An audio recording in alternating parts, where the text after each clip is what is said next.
promised land. I'm sorry, but farewell, oh farewell.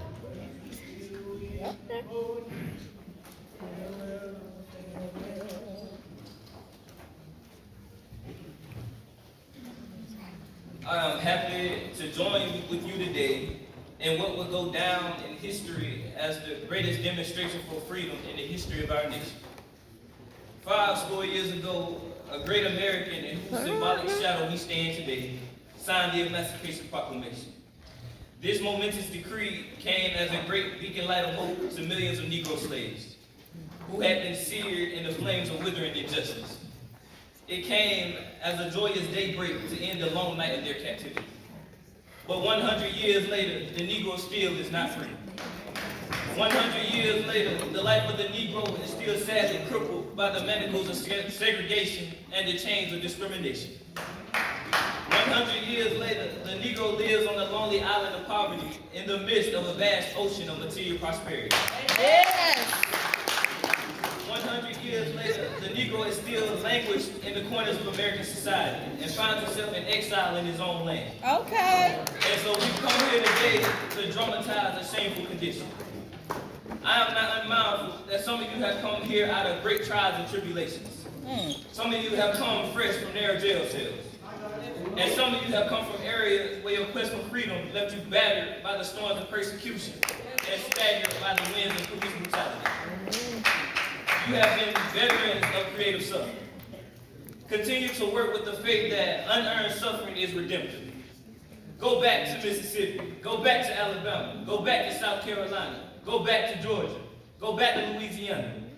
Go back to the slums and ghettos of our northern cities, knowing that somehow this situation can and will be changed. And so, even though we face the difficulties of today and tomorrow, I still have a dream.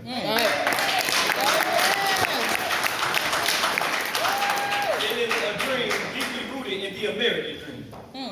I have a dream that one day this nation will rise up and live out the true meaning of its creed. Yep. We hold these truths to be self-evident that all men, I did say all men, are created equal.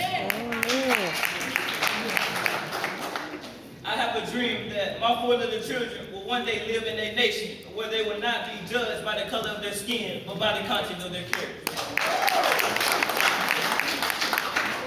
And when this happens, all of God's children, black men and white men, will be able to join hands and sing the words of the old Negro spiritual. Free at last, free at last. Thank God Almighty, we are free at last.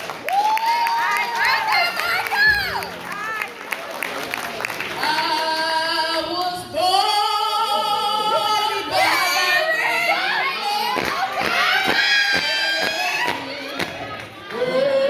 just like the river I've been running. Run, Aaron, run. It's been a long time coming, but I know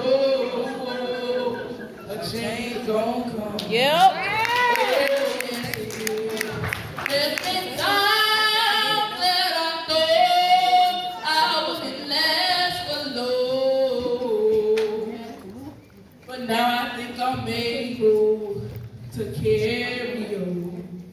It's been a long time coming, but I know a change gon' come. Oh.